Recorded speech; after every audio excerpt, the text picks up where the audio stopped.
स्वामी विवेकानंद कृत ज्ञानयोग आत्म्याचा मुक्त स्वभाव. आम्ही आतापर्यंत ज्या कठोपनिषदाची चर्चा करीत होतो, आता आपण छांदोग्य उपनिषदाची चर्चा करू. हे कठोपनिषद बऱ्याच वेळानंतर रचलेले होते. कठोपनिषदाची भाषा अपेक्षेनुसार आधुनिक आहे. त्याची चिंतन शैलीसुद्धा सर्वाहून अधिक प्रणालीबद्ध आहे. अत्यंत प्राचीन उपनिषदांची भाषा थोडीशी वेगळ्या प्रकारची आहे. ती अतिप्राचीन तसेच काही वेदांच्या संहिता भागाप्रमाणे आहेत आणि कधीकधी तर सारतत्वात पोहोचण्यासाठी बऱ्याचशा अनावश्यक गोष्टीतून जावे लागते. या प्राचीन उपनिषदावर वेदांच्या कर्मकांडाचे, ज्याच्याविषयी मी तुम्हाला सांगितले आहे आणि जो वेदाचा दुसरा खंड आहे, त्याचा बराचसा प्रभाव पडलेला आहे. यामुळे याचा अधिकांश आताही कर्मकांडात्मकच आहे. तरीसुद्धा अतिप्राचीन उपनिषदाच्या अभ्यासाने एक फार मोठा लाभ मिळतो. तो हा आहे की त्याने आध्यात्मिक भावांचा ऐतिहासिक विकास समजू शकतो. अपेक्षेनुसार आधुनिक उपनिषदामध्ये हे आध्यात्मिक तत्व एकत्र संग्रहित केलेले सापडतात.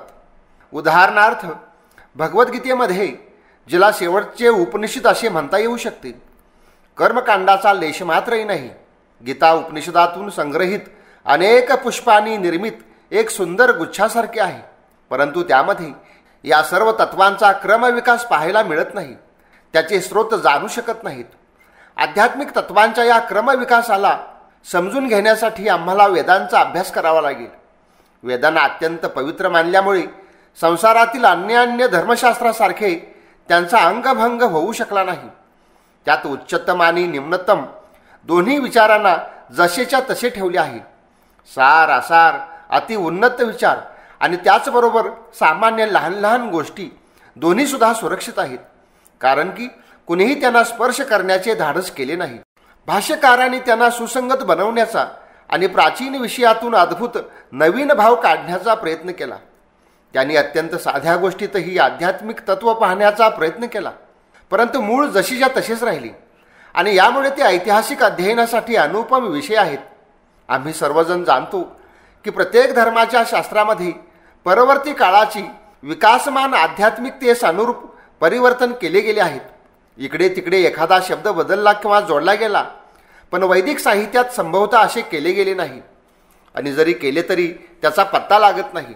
आम्हाला यातून हा लाभ आहे की आम्ही विचाराच्या मूळ स्थानावर जाऊ शकतो आणि पाहू शकतो की कशा प्रकारे क्रमाने उच्चाहून उच्चतर विचारांचा, स्थूल अधिभौतिक धारणाहून सूक्ष्मतर आध्यात्मिक धारणांचा विकास झाला आहे आणि शेवटी कशा प्रकारे वेदात त्या सर्वांची चरम परिणती झाली.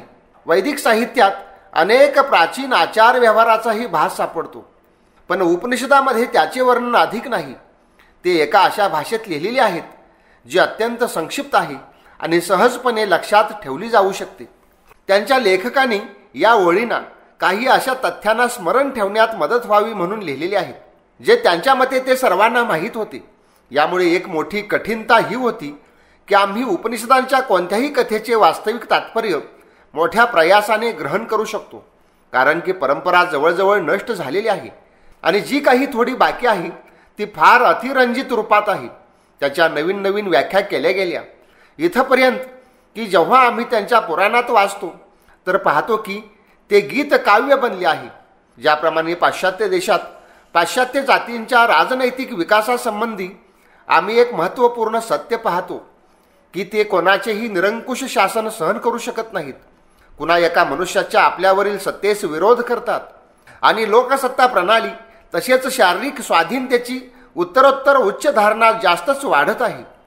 तसेच भारतीय दर्शनातही आध्यात्मिक जीवनाच्या विकासात अगदी तशीच गोष्ट घडत आहे.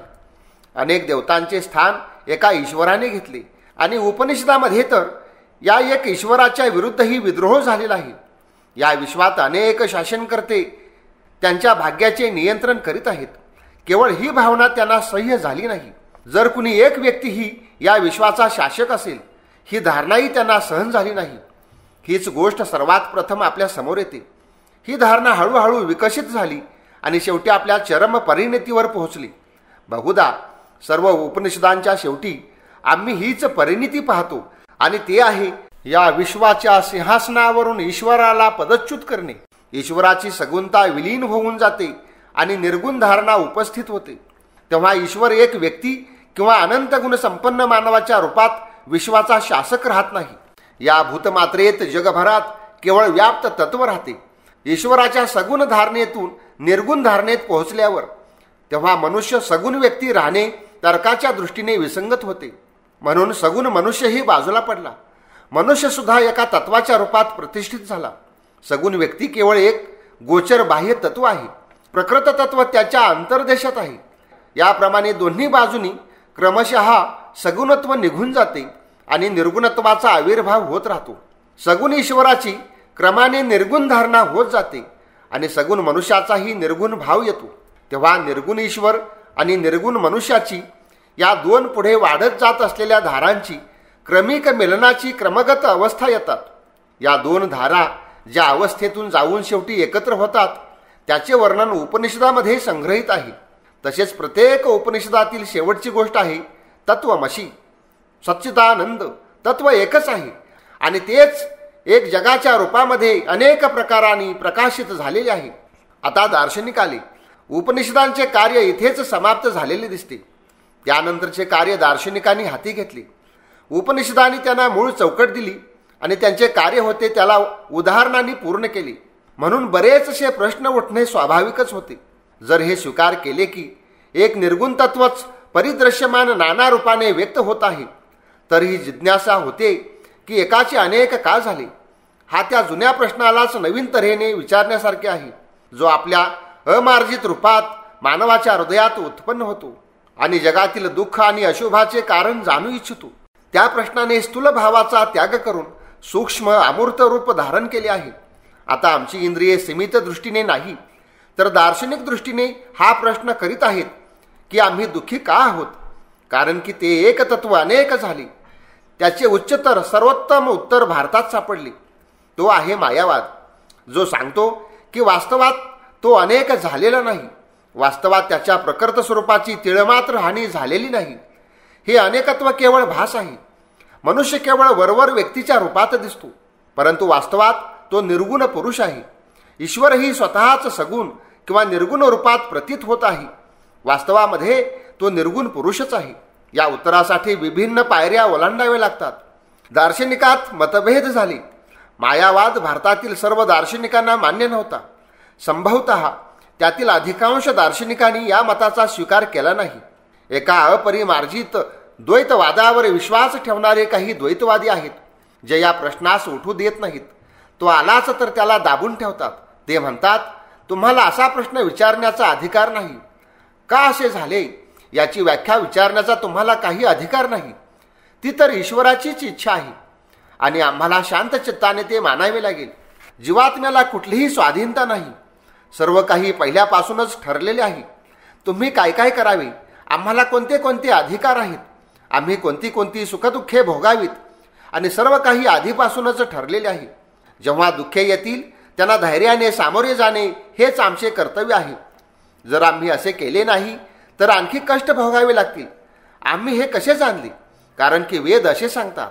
पुन्हा त्यांचे स्वतःचे ग्रंथ आहेत, तसेच ग्रंथाची व्याख्या आहे आणि ते त्याचा उपदेश करतात. तरीही असेही दार्शनिक आहेत जे मायावादाचा स्वीकार करीत नाहीत, पण ज्याची स्थिती मध्यामध्ये आहे. ते म्हणतात की समस्त ब्रह्मांड ईश्वराच्या शरीरासारखे आहे. ईश्वर सर्व आत्म्यांचा आत्मा आणि विश्वाचा आत्मा आहे. जीवात्म्यांचा संकोच असत कर्माने होतो. प्रत्येक जीवात्माच या संकोचास कारण आहे. जेव्हा मनुष्य काही असत कर्म करतो, वाईट कर्म करतो, तर त्याचा आत्मा संकुचित होऊ लागतो आणि त्याची शक्ती तेव्हा घटत जाते. तोपर्यंत तो पुन्हा सत्कर्म आरंभ करीत नाही. तेव्हा पुन्हा त्याचा विकास होऊ लागतो. सर्व भारतीयांच्या मते आणि माझ्या विचारात संसाराच्या सर्व मतात एक सर्वसाधारण भाव दिसतो. वाटल्यास ते जाणू अथवा न जाणू, आणि त्याला मी मनुष्याचे देवत्व किंवा ईश्वरत्व म्हणू इच्छितो. संसारात असे कोणतेच मत नाही. यथार्थ धर्म नावास योग्य असा कोणताच धर्म नाही, जो कोणत्या ना कोणत्या प्रकारे पौराणिक किंवा रूपक भावाने असो किंवा दर्शनाच्या परिमार्जित स्पष्ट भाषेत हा भाव प्रकाशित करत नसेल की जीवात्मा काहीही असो, ईश्वराबरोबर त्याचा काही संबंध असो, पण स्वरूपतःच तो शुद्ध स्वभाव व परिपूर्ण आहे. पूर्णानंद आणि शक्तीच त्याचा स्वभाव आहे. दुःख किंवा दुर्बलता नाही. हे दुःख कसे तरी त्याच्यात आले आहे. अमार्जित मत त्याला मूर्तिमान, अशुभ, सैतान किंवा अहिमन नाव देऊन अशुभाच्या अस्तित्वाची व्याख्या करतात. काहींच्या मते एकाच आधारावर ईश्वर आणि सैतानाला आरोपित केले जाते. ते अकारणच वाटेल त्याला सुखी किंवा दुःखी करतात. मग काही अधिक चिंतनशील व्यक्ती मायावाद इत्यादीद्वारा अशुभाची व्याख्या करण्याचा प्रयत्न करतात. परंतु एक गोष्ट सर्व मतात स्पष्ट आहे आणि तोच आमच्या प्रास्ताविकाचा विषय आहे. ही समस्त दार्शनिक मते आणि या प्रणाली शेवटी केवळ मनाचे व्यायाम आणि बुद्धीच्या कसरती आहेत. जो एक महान उज्ज्वल भाव मला प्रत्येक देशात आणि प्रत्येक धर्माच्या अंधविश्वासात स्पष्ट रूपाने दिसतो तो हा की मनुष्य दिव्य आहे. ही दिव्यताच आमचे स्वरूप आहे. बाकी जे काही आहे ते जसे वेद सांगतात केवळ अध्यास आरोप आहे. काही त्याच्यावर आरोपित केले गेले आहे पण त्याच्या दिव्य स्वरूपाचा कधी नाश होत नाही. हे ज्याप्रमाणे अतिशय साधुसंत व्यक्तीत आहे तसेच अत्यंत पतित व्यक्तीतही आहे. या देव स्वभावास आवाहन करावे लागेल आणि तो स्वतःला स्वयंरूपात प्रकट करेल. आम्ही त्याला हाक मारू आणि तो जागा होईल. पूर्वी लोक जाणत होते की चकमकीचा दगड आणि वाळलेल्या लाकडामध्ये आग असते पण ती आग बाहेर काढण्यासाठी त्यांचे घर्षण आवश्यक होते. याप्रमाणे हा मुक्त भाव, ही पवित्रता रूपी अग्नी प्रत्येक आत्म्याचा स्वभाव आहे. आत्म्याचा गुण नाही, कारण गुण तर उपार्जित करू शकतो, यामुळे ते नष्टही होऊ शकतो. आत्मा मुक्त भावाने अभिन्न आहे. सत किंवा अस्तित्व आणि ज्ञानाने अभिन्न आहे. हे सतचित आनंद आत्म्याचा स्वभाव आहे. आत्म्याचा जन्मसिद्ध अधिकार आहे आणि हे सर्व व्यक्त भाव जे आम्ही पाहतो त्याची धुसर आणि उज्ज्वल अभिव्यक्ती आहेत. इथपर्यंत की मृत्यू ही त्या मूळ सत्तेची एक अभिव्यक्ती आहे. जन्म, मृत्यू, क्षय, वृद्धी, उन्नती, अवनती सर्व काही त्या एक अखंड सत्तेच्या विभिन्न अभिव्यक्ती आहेत. याप्रमाणे आमचे साधारण ज्ञानही ते वाटल्यास विद्या किंवा अविद्या कोणत्याही रूपात प्रकाशित का होईना त्या चिरंतन त्याच ज्ञानस्वरूपाचा प्रकाश आहे. विभिन्नता प्रकारगत नाही तर परिणामगत आहे. खाली जमिनीवर रेंगणारा क्षुद्र किडा आणि स्वर्गातील श्रेष्ठतम देवता या दोघांच्यात ज्ञानाचा फरक प्रकारगत नाही तर परिणामगत आहे. यामुळेच वेदांती मनीषी निर्भय राहून म्हणतात की आमच्या जीवनातील सर्व सुखोपभोग इथपर्यंत की नितांत गहरीत आनंदही त्या आनंद स्वरूप आत्म्याचा प्रकाश आहे. हाच वेदांचा मुख्य भाव कळतो. आणि जसे मी पहिल्याने सांगितले की मला माहीत आहे की सर्वच धर्मांचे हेच मत आहे. मी असा कुठलाच धर्म जाणत नाही ज्याचे मुळामध्ये हे मत नसणार. सर्व धर्मात हा सार्वभौमिक भाव विद्यमान आहे. उदाहरणार्थ बायबलच घ्या. त्यात हे रूपक आहे की आधी मानव अत्यंत पवित्र होता.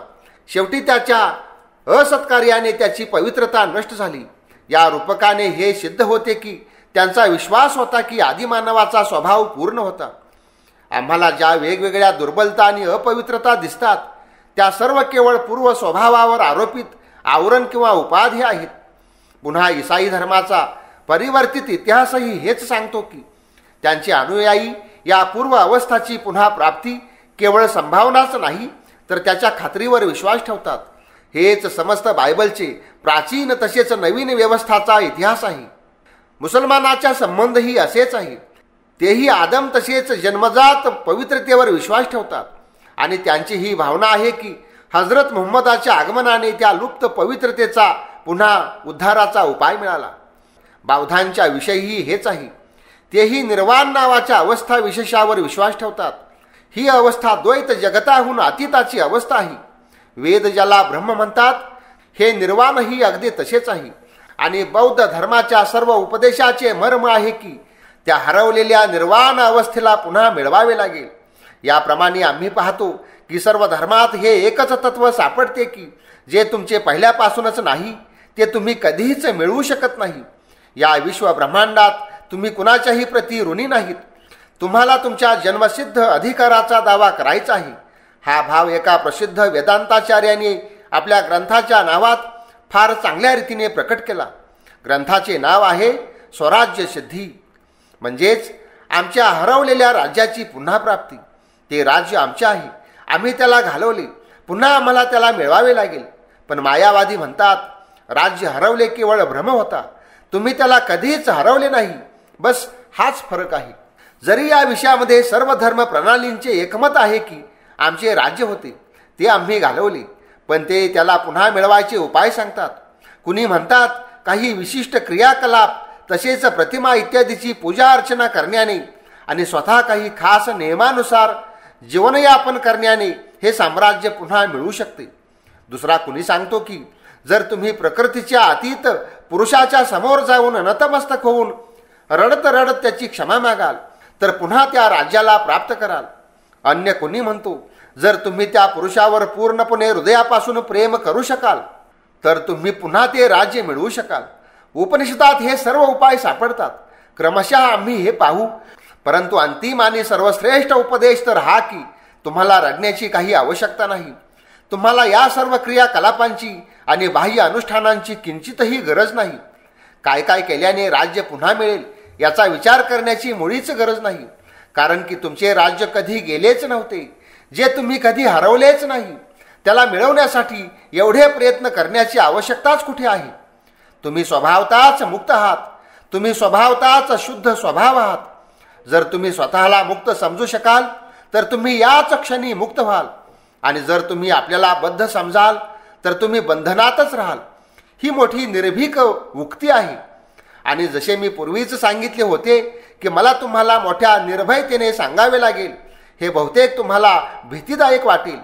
पण जेव्हा तुम्ही यावर चिंतन कराल आणि आपल्या हृदयात त्याचा अनुभव घ्याल तेव्हा तुम्हाला समजेल की माझी गोष्ट सत्य आहे.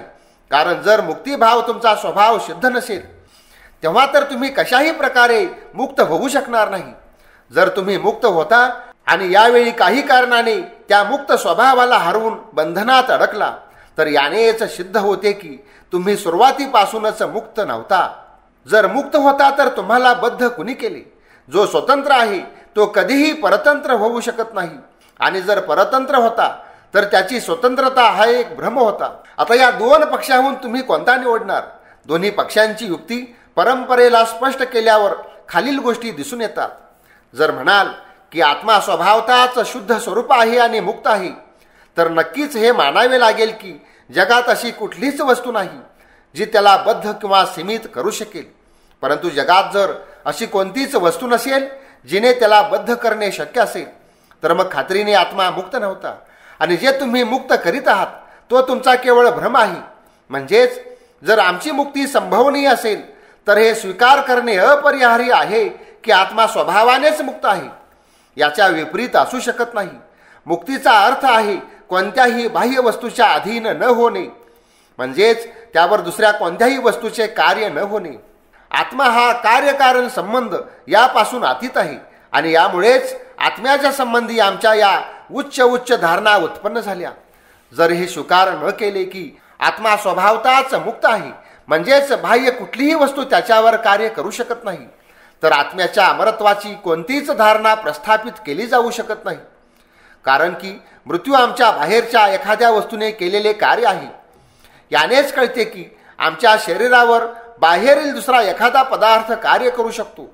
समजा मी विष खाल्ले आणि माझा मृत्यू झाला, तर याने सिद्धच होते की आमच्या शरीरावर विष नावाचा बाह्य पदार्थ कार्य करू शकतो. जर आत्म्याच्या संबंधात हे सत्य असेल की तो मुक्त आहे तर हेही स्वभावताच समजते. बाहेरील कोणताही पदार्थ त्याच्यावर कार्य करू शकत नाही, म्हणजेच आत्मा कधी मरू शकत नाही. आत्म्याचा मुक्त स्वभाव, त्याचे अमरत्व व त्याचा आनंद स्वभाव सर्व गोष्टी यावर निर्भर आहेत की आत्मा कार्यकारण संबंध म्हणजेच या मायेपासून अतीत आहे. आता या दोन्ही पक्षातून कोणता पक्ष निवडाल? किंवा आत्म्याच्या मुक्त स्वभावाला भ्रम म्हणा, नाहीतर त्याच्या बद्ध भावाला भ्रम समजून स्वीकार करा. मी तर खात्रीने त्याचे बद्ध भावाला भ्रम म्हणेन. इथेच माझ्या समस्त भावना आणि महत्वाकांक्षा सोबत योग साधला जातो. मी चांगल्या रीतीने जाणतो की मी स्वभावतः मुक्त आहे. मी हे कधीच म्हणू शकत नाही की हा बद्ध भाव सत्य आहे आणि माझा मुक्त भाव खोटा आहे. सर्व दर्शनात कोणत्या ना कोणत्या रूपाने हा विवाद चालू आहे. इथपर्यंत की अगदी आधुनिक दर्शनातही त्याने स्थान मिळवले. दोन पक्ष आहेत. एक पक्ष म्हणतो की आत्मा नावाची कोणती वस्तूच नाही, तो केवळ भ्रम आहे. या भ्रमाचे कारण आहे जड कणांचे पुन्हा पुन्हा स्थान परिवर्तन. ज्याने हा समवाय, ज्याला तुम्ही शरीर, मस्तिष्क इत्यादी नावाने ओळखतात, तो उत्पन्न होतो. या जड कणांच्या स्पंदनाने, त्याच्या गतिविशेषाने, सतत स्थान परिवर्तनाने या मुक्त स्वभावाची धारणा येते. कारण बौद्ध संप्रदायही यास अनुमोदन देत होते. ते उदाहरण देत होते की एक जळती मशाल घ्या, तिला जोरजोराने गोलगोल फिरवा, तर एक वर्तुळाकार प्रकाश दिसू लागेल. वास्तविक प्रकाशाच्या त्या चक्राचे काही अस्तित्वच नाही, कारण की ही मशाल प्रत्येक क्षणी स्थान परिवर्तन करीत आहे. त्याप्रमाणेच आम्ही सुद्धा लहान लहान परमाणूंची केवळ समष्टी आहोत. हे परमाणू जोराने फिरल्याने आमच्यात अहमचा भ्रम उत्पन्न होतो. म्हणजेच एक मत हे झाले की शरीर सत्य आहे, आत्म्याचे काहीही अस्तित्व नाही. दुसरा पक्ष म्हणतो की विचारशक्तीच्या द्रुत स्पंदनाने जड रूपाचा भ्रम उत्पन्न होतो. वास्तविक जडाचे काहीही अस्तित्व नाही. हा तर्क आजपर्यंत चालत आलेला आहे. एक पक्ष म्हणतो आत्मा भ्रम आहे आणि दुसरा जडाला भ्रम म्हणतो. तुम्ही कोणते मत निवडाल? आम्ही तर नक्कीच आत्म्याच्या अस्तित्वाचा स्वीकार करून जडाला भ्रमात्मक समजू. युक्ती दोन्ही बाजूंनी बरोबर आहे.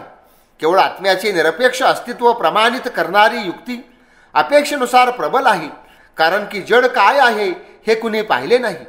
आम्ही केवळ त्याचा अनुभव करू शकतो. मी असा माणूस पाहिला नाही ज्याने स्वतःच्या बाहेर जाऊन जडाचा अनुभव घेतला असेल. आतापर्यंत कुणीही उडी मारून आपल्या आत्म्याच्या बाहेर जाऊ शकला नाही. म्हणजेच आत्म्याच्या पक्षात युक्ती काहीशी अधिक ठाम झाली.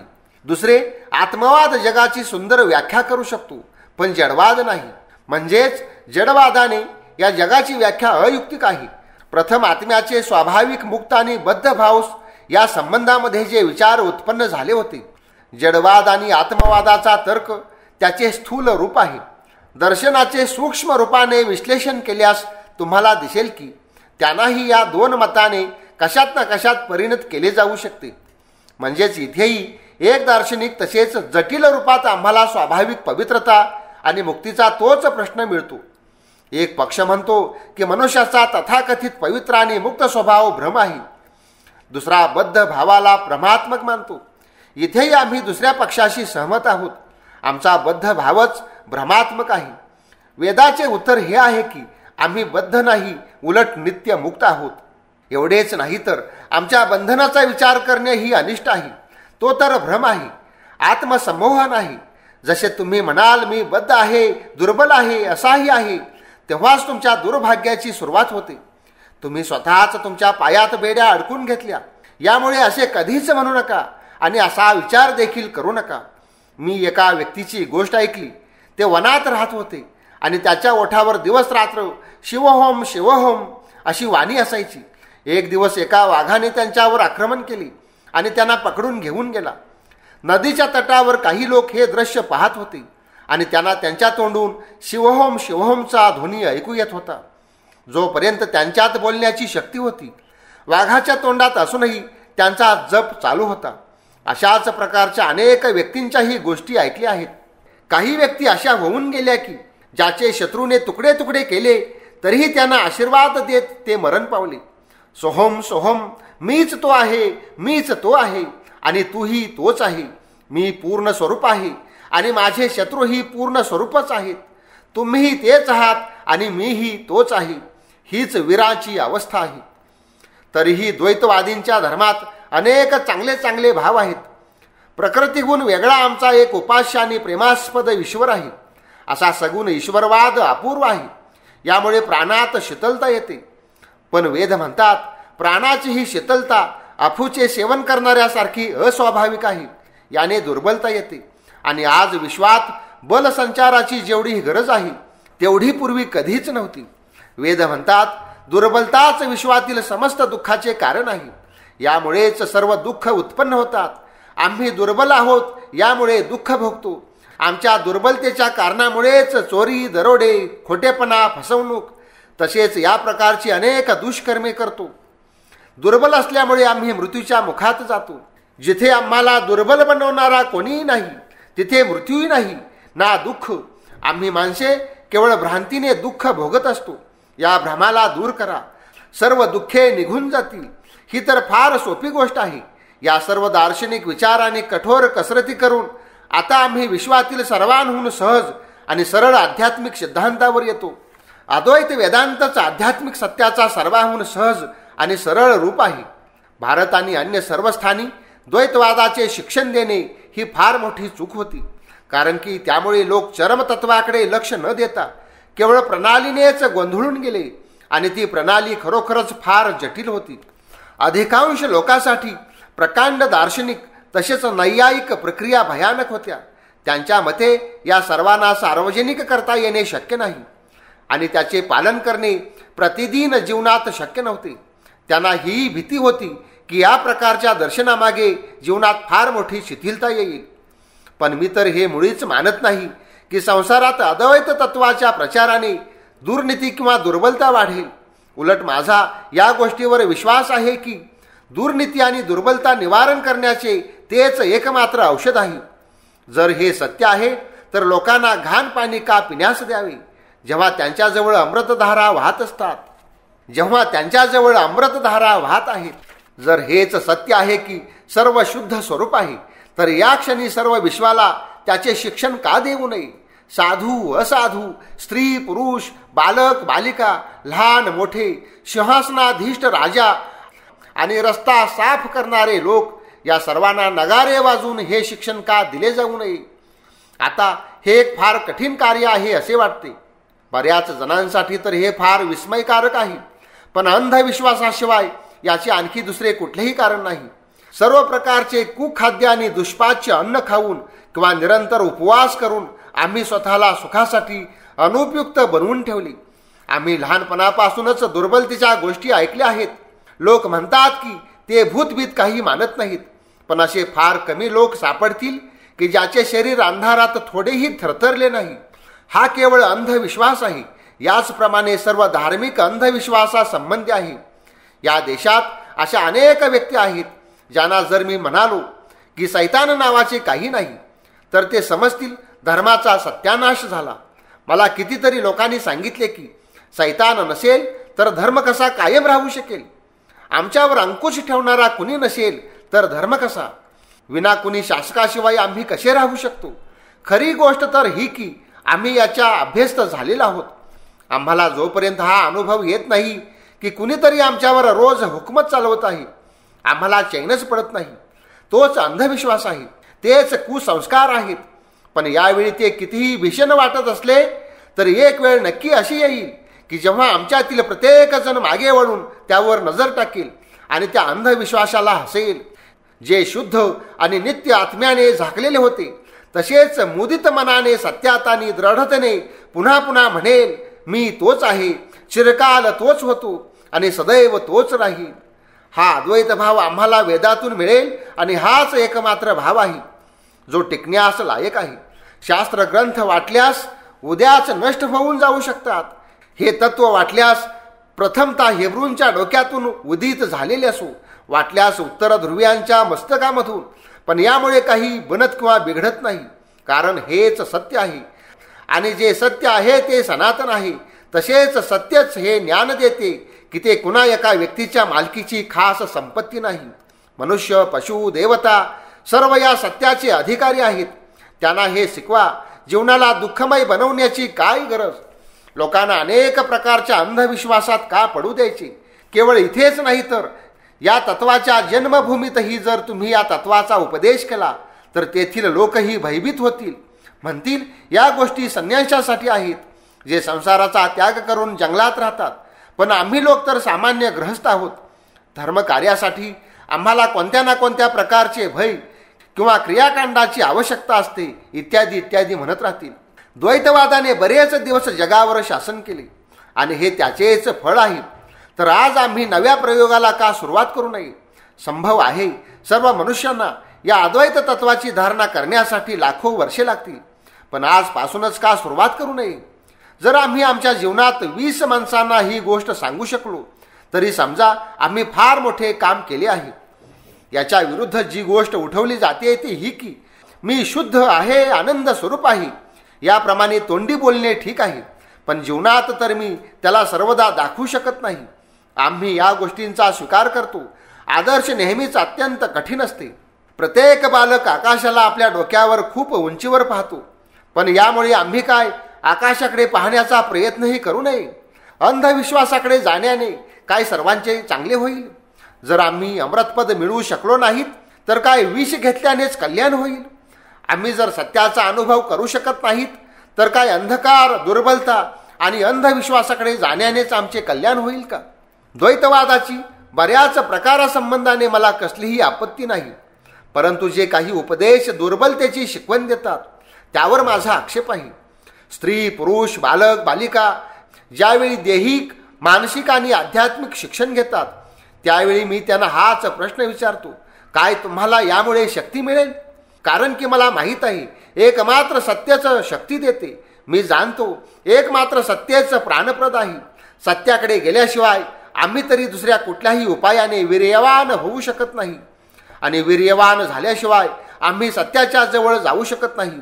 यामुळे जे मत, जी शिक्षण प्रणाली मन आणि मस्तिष्काला दुर्बल करेल आणि मनुष्याला कुसंस्कार देईल, ज्यामुळे तो अंधारात भटकत राहील, मनाचे मांडे खात राहील आणि सर्व प्रकारच्या चित्र विचित्र तसेच अंधविश्वासाच्या गोष्टीत घडून जाईल, त्या मताला किंवा प्रणालीला मी पसंत करीत नाही. कारण की मनुष्यावर याचा भयानक परिणाम होतो. अशा प्रणालींनी कधीही कसलाही उपकार होत नाही.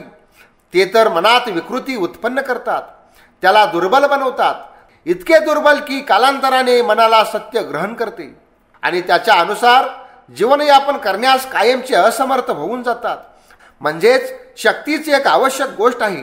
ताकदच भवरोगाचे औषध आहे. धनिकांकडून पिळवटणाऱ्या निर्धनांसाठी ताकदच एकमात्र औषध आहे. विद्वानांकडून दाबल्या जाणाऱ्या अशिक्षितांसाठी शक्तीच एकमात्र औषध आहे आणि इतर पाप्यांपासून त्रास होणाऱ्या पाप्यांनाही ताकदच एकमात्र औषध आहे. आणि अद्वैतवाद आम्हाला अशी ताकद देतो तशी इतर कोणीही देत नाही. अद्वैतवाद आम्हाला ज्या पद्धतीने नीतीपरायण बनवतो तसे इतर कुणीही बनवत नाही. जेव्हा सारा भार आमच्या खांद्यावर टाकला जातो तेव्हा आम्ही जितके चांगल्या प्रकारे कार्य करतो तेवढे अन्य कुठल्याही अवस्थेत करीत नाही. मी तुम्हा लोकांना विचारतो, जर एका लहान मुलास तुमच्या हाती दिले तर तुम्ही त्याच्याप्रती कसा व्यवहार कराल? त्या क्षणापुरते तुमचे जीवन बदलून जाईल. तुमचा स्वभाव कसा का असेना, कमीत कमी त्या क्षणी तरी तुम्ही संपूर्णपणे निस्वार्थ बनाल. जर तुमच्यावर उत्तरदायित्व टाकले तर तुमच्या साऱ्या पापवृत्ती दूर होतील, तुमचे सर्व चरित्र बदलून जाईल. याप्रमाणे जेव्हा सर्व उत्तरदायित्वाचा भार आमच्यावर टाकला जातो तेव्हा आम्ही त्याला आमच्या सर्वोच्च भावाने स्वीकारतो. जेव्हा आमचे सर्व दोष कुणाच्या माथी थोपवले जात नाहीत, जेव्हा सैतान किंवा भगवान कुणालाही आमच्या दोषासाठी उत्तरदायी ठरवत नाहीत, तेव्हाच आम्ही सर्वोच्च भावापर्यंत पोहोचतो. आपल्या भाग्यासाठी मी स्वतः जबाबदार आहे. मी स्वतःच माझ्या शुभाशुभाचा करता आहे, पण माझे स्वरूप शुद्ध आणि आनंद मात्र आहे. याच्या उलट जे विचार आहेत त्यांना त्यागले पाहिजे. मला मृत्यू नाही, शंकाही नाही, माझी कोणती जात नाही, न काही मत. माझे पिता किंवा माता किंवा भाऊ किंवा मित्र किंवा शत्रूही नाहीत, कारण की मी सच्चिदानंद स्वरूप शिव आहे. मी पाप किंवा पुण्याने, सुख किंवा दुःखाने बद्ध होत नाही. तीर्थ, ग्रंथ आणि नियम मला बंधनात ठेवू शकत नाही. मी तहान भूकरहित आहे. हा देह माझा नाही. मी या देहाच्या अंतर्गत विकार आणि अंधविश्वासाच्या अधीन नाही. मी तर शिव आहे, सच्चिदानंद स्वरूप शिव आहे. वेदांत सांगतो की केवळ हे स्तवन आमची प्रार्थना होऊ शकते. त्या अंतिम लक्ष्यावर पोहोचण्याचा हाच एकमेव उपाय आहे. आपल्याला व दुसऱ्या सर्वांना हेच म्हणा की आम्ही ब्रह्मस्वरूप आहोत. आम्ही जो जो याची आवृत्ती करतो तो तो आमच्यामध्ये ताकद निर्माण होते. शिवोहम रूपी ही अभयवाणी क्रमाने अधिक अधिक गंभीर होऊन आमच्या हृदयात आमच्या सर्व भावांना भिडत जाते आणि शेवटी आमच्या नसानसात, आमच्या शरीराच्या प्रत्येक भागात सामावून जाते. ज्ञान सूर्याची किरणे जितकी उज्ज्वल होऊ लागतात, मोह तितकाच दूर पडून जातो. अज्ञानाच्या राशी उद्ध्वस्त होतात आणि शेवटी अशी वेळ येते की जेव्हा आमचे सर्व अज्ञान लुप्त होते आणि केवळ भान सूर्याच शिल्लक राहतो. धन्यवाद.